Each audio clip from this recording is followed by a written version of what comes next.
Students of history will have another source of information on events that shaped the Caribbean and Guyana in particular, thanks to a publication by A.J. McR. Cameron.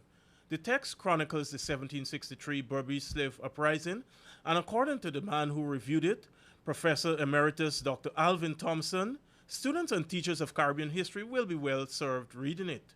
It's a workable book for the classroom and for the lay person who wants to learn something about what happened in Berbice at a certain point in time and the wider implications for slavery in the region and more particularly for Guyana.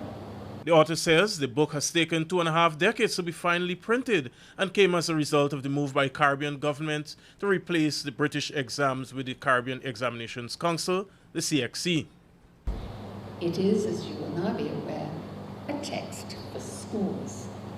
For that reason, for example, apart from the lack of footnotes and so on to which he refers, it includes excerpts from primary sources, usually inserted after each section, because CXC wanted students to start to become acquainted, at a very preliminary level, I must say, with reading and assessing archival sources and primary sources of one kind or another. The Caribbean Press published the text, and credit was given to Professor David Dabadine and Dr. Ian McDonald for their efforts in this regard. Guyana's Minister of Culture, Dr. Frank Anthony, said he had the opportunity to read the text and he was impressed.